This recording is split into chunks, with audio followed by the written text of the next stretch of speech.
Hello and welcome to the show. This week's Downhill Chaos. It is time for some more muscle cars, and we start with the Ruiner with a very, very silly body kit. The best thing about this car, it has some really wacky body kits. It's got the, I think it's Shackleton exhausts. It's all very silly. There are a few cars that can have, I think the Futo, is it the Futo that can have these exhausts as well? Can't remember now. There are a few cars that have some crazy upgrades. This is one of them. It also makes for a very, very good strobe light. Maybe not quite as effective as the Comet when all the lights are in the same place as the fire is pointing upwards. But anyway, yes, the exhausts are all very silly, but it's only visual upgrades I've done to this car to make it look rather crazy. The rest of it is all standard, I believe, and it's off to drive it down the side of a mountain and see how it goes. The Ruiner is not the fastest of the muscle cars. It is also one of the lower cars. It has some problems with the bumps on this course, as I promptly have got it stuck. Yeah, not really going to be able to rescue that one. I don't think. Yeah, this car had more problems with the bumps than I was expecting. This was a little bit of an odd one. Don't try and cut the corner there. It's not a good idea. Yeah, I may have got a little bit eager on the handbrake there, trying to get around that corner a bit quickly, and it just managed to roll it. Again, fairly common to do that, just carry too much speed into that first corner. I think I've done that with every single car I've driven down here at some point when you're pushing, trying to see what you can get away with. You can't get away with that. I've lost pretty much all of the bodywork, it's gone soaring off down there, and there's the final bit's gone as well with the bonnet. There we go, I've stripped the Ruiner of parts and smashed all the windows in a fairly comprehensive crash. I think you can see the door there is just still lying around. Again, got it a little bit wide, dropped a wheel over the edge. Seen cars spin there before, not done a double spin with a vehicle yet on that one. That's a fairly easily done mistake. All of the muscle cars had problems with that jump's landing. It's kind of hard to explain if you watch very closely. When the car lands, it sort of bounces back up a little bit. It makes the car very, very light, very hard to control. Sometimes you'll get away with it. On that occasion, I didn't, and it kind of ended up in a bit of scenery. It's a bit of a weird thing that went on with all of the cars on these jumps. It was landing of the jumps that was proving a problem for a Ruiner, as a poor hiker gets death by huge exhausts. Yeah, the landings of the jumps this car didn't really like. However, after a while, I got a clean run. Certainly wasn't the hardest vehicle I've ever had to drive down the mountain, sorry. Not the easiest though either.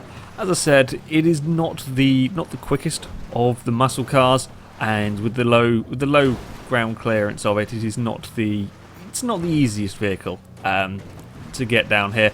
You do have to be a little bit cautious, and it just simply doesn't have the acceleration, it doesn't have the speed.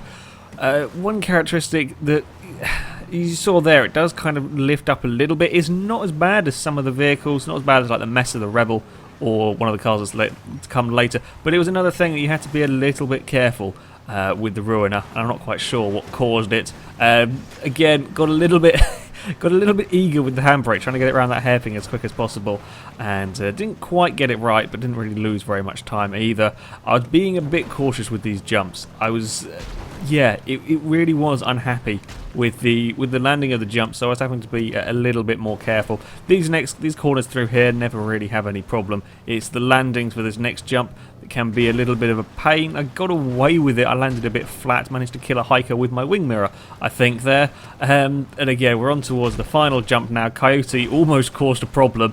You saw how much when I hit that, it just changes the direction of the car. I thought that could end badly. You also noticed how going through the bushes also changes the direction of the car a little bit, and when you're on such a narrow road, that has been known to throw cars off. The Ruiner got through it all, got a big slide over in the final corner, and there it is. It is across the line, and it did not like the finish line jump as it goes all off the road. I don't know what caused it to do that. As you can see, the fact that it's got like a splitter on makes no difference. The car, like the splitters and stuff go through the floor. It's where the normal nose of the vehicle is. So yeah, I don't know why the car decided to do a front flip on that jump. We've not seen that before, and then we shall have celebratory strobe light from the silly exhaust. Always good fun. Yeah, the Ruiner it's not too bad. It's a little bit low, and it's not the fastest of muscle cars, though. We move on next to the Gauntlet. This is one of the cars that I thought could throw a bit of a surprise on the leaderboard. The two modern muscle cars, the Gauntlet and the Dominator, are both actually pretty damn quick cars. I seem to remember messing about in GTA Online. Daniel had a Dominator that was quicker, like actual top speed was quicker than my Feltzer. These are pretty fast vehicles. A lot of the time they're forgotten about when it comes to sort of racing. These are pretty damn quick vehicles, and they have another advantage in that they have a bit higher ride height. You look at this compared to the Feltzer, for example. This has got an awful lot more ride height, which is good, which is what you need when it comes to doing this sort of thing. You need that bit of ride height so the cars don't get pinged around. Some hikers got very, very lucky and just ignored the fact that a muscle car flew over their head, as they tend to do on here. The AI is always amusing. The hiker AI is anyway. The first round was going pretty damn well for the Gauntlet. Again, though, I had this problem with when I landed the jump there. You can just about see the way that the back of the car rises up. I don't know, it's really hard to explain the way it bounces around. And you just lose control of the car for long enough to have a big problem. In that case, couldn't get it stopped for the next corner and ended up flying off. And yeah, we landed down there. The Gauntlet, though, was a pretty damn good car to drive. I almost took huge amounts of speed through there. Couldn't quite get away with it, and just sort of slid off the edge, unfortunately, ending up on my roof. I was pushing it quite a lot, trying to carry that speed with this car, but it's a very easy car to drive down here. It's also pretty damn quick. May have got things a little bit wrong on this section as we go tumbling and spinning, and if I could just save, maybe not. I did stop it from going all the way down the mountain. Managed to end up parking it on a rock. Well, I mean, it's a victory of sorts. I didn't go sailing off, but yeah, I was really hoping I could have got that under control and carried on, because that would have been cool. But no, it really didn't take very long, though, to get a decent run with the Gauntlet. As I said, with that little bit extra ride height, it means that the bumps aren't particularly bad with this car. It's also pretty fast accelerating, pretty fast top speed. The brakes are good. So yeah, in general, it is a pretty good car. Got to be a little bit careful with some of these jumps. As I said, this is a pretty fast vehicle, and you do have to slow down a little bit for these. It's easy to carry too much speed into these corners, like over here. Got to make sure I'll get it stopped enough to get turned down here, have a big slide through. I'm having fun with these cars through this section. I kind of got the hang of it now after, I don't even know how many times I would have driven down this mountain road. But there, the Gauntlet is a very good all-round vehicle, really. It's good off-road, as we can see here. It's dealing with all the bumps and all of the challenges that go with this course. It's good on-road. Honestly, I think the muscle cars are probably some of the best all-round vehicles on this game. Gets a little bit awkward on that jump. I just got it a little bit wrong going over the edge and couldn't quite land far enough down for the course to be sort of at the right angle, so it had a little bit of a wonky landing. Again, had a little bit of a problem on that landing as well, but managed to keep it all together, being a bit cautious down here as well, trying not to take too much speed. It's very easy to get overconfident and try and take too much speed through that final section, and it's around the last corner for the Gauntlet, and it was pretty uneventful, really. With this car, it's a very, very good all-round vehicle. So yeah, Gauntlet made it to the bottom of the mountain, and it was only sort of 4 or 5 attempts before it made it there. So yeah, I'm pretty pleased with that car. We move on to our final vehicle. It is the Vigor. Now, we saw a week or so, I don't even know how long ago it was, Husky drove one of these around the entirety of the map off-road, around the outside of the map with one of these. So we know it is a pretty damn good car off-road, or at least it can survive a hell of a lot of punishment when it comes to driving off-road. So I was interested to see how this car would fare on the Downhill Chaos course. It also helps that you can buy this one from the game shop. I tried to find a Sabre. I spent a long time looking for a Sabre, and I could not find one, unfortunately.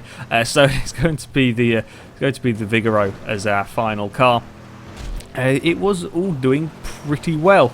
Got a lot of airtime on that jump, which surprised me, and then couldn't get it stopped. And then a couple of quarters later, I had a problem, and now we're sort of sliding down a mountain. Come on, Vigor, you could do this when it was doing the off-road challenge, and there we go.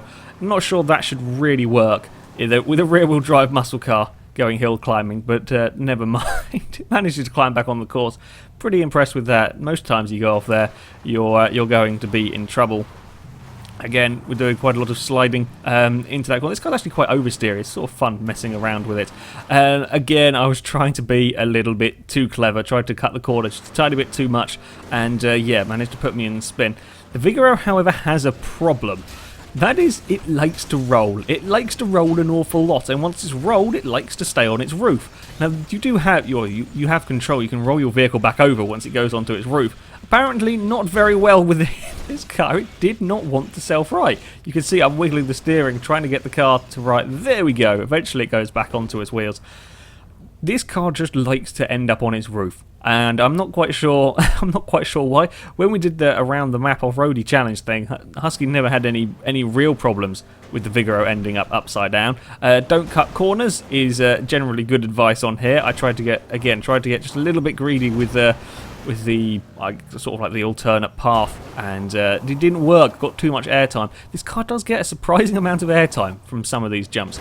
Not sure why it is, but it does. So I listened to my own advice the next time, didn't cut the corner, and then I managed to end up on my roof.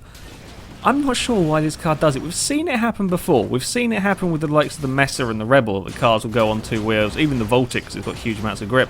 I don't know why this car does it. As we go tumbling and parked on a rock. There was perfect parking there from the Vigoro. It looks like it's going to tip off. No, it's just going to sit there. That's fine. I mean, that works as well. I'm not sure. I don't know. So yeah, this car, it's very weird. Again, another one. I don't know how that caused it to roll. I've gone off that lip loads of times. I don't know how. It would be in the hundreds of times I've driven cars off there. Never have I had one sort of go onto its roof like that to sort of do a half a barrel roll. And again at the hairpin, we've gone over. Don't really want it to go all the way over because it'll end up falling off the mountain and stopped. Yeah, the Vigoro spent, in fact, a lot of the cars spent times on their roof in this episode, more than normal. I've been rolling vehicles. Yeah, this is a weird car. After a while, though, I did get a clean run with this vehicle. Most of the time I had problems was sort of carrying, I wouldn't say carrying excess speed, but carrying so much speed through a corner that you cause the car to roll. Otherwise, this car is pretty damn good. It's got fairly soft suspension, fairly high ride height, so the bumps aren't too bad. It's pretty quick. Well, as you saw when Husky drove this thing in the Round the Island challenge, yeah, it's a fairly competent off-road vehicle, which is odd, I know, to be saying about a muscle car, but this is GTA, so don't worry about that. Through this early section, things were all going to plan. I hadn't had too many problems. I was always worried with pretty much every corner as having the car rolled, and you can see, even on this run, very nearly rolled on the hairpin. It's a little bit weird with the bumps on the hairpin causing problems. May have overshot the corner slightly there, but can get away with it. These next couple of corners, providing I don't go too close to the inside of them, where it could have caused the car to roll, I'll be alright. If I kind of cut it like that and sort of get a little bit of a jump going, don't have too many problems with the car ending up on its roof. This time I don't have a strange barrel roll going on over that jump. Still not sure on that one. Again, with the way the road's cambered there, you could see the car lift up a wheel. It didn't this time. It did get a little bit of a twist going on that jump, but managed to get away with the landing. I was rather cautious of this bit. Down here, really didn't want the car to roll. It's trying to. It almost went. It was going on two wheels for a little while there. Around the second to last corner and the final corner without too many problems, and the Vigoro is across the line. Yeah. A bit of an odd car, this one. I'm not sure what's going on with it. It doesn't have the grip of the Voltic, so it definitely doesn't have that much grip, so I'm not sure if it's that's causing it. It doesn't have the ride height of like the Messer or the Rebel. It's a bit weird, but yeah, if you can avoid the rolling, the Vigoro, it's actually not that bad. When we come to look at the times, it is the Gauntlet that goes fastest of these cars, goes into 15th. Pretty damn impressive time there. Goes quicker than a Sand King, goes quicker than the Voltic. Not that far off the Z-Type as well. That's also a very quick time from the Z-Type. Sort of put it into context. That thing is mighty, mighty fast. Further back, sort of a second behind the Gauntlet, is the Vigoro in 21st. Only a tiny fraction behind the Felter and a little bit quicker than a Sultan. That's a bit of a surprise as well. The Sultan maybe not quite as fast as initially thought.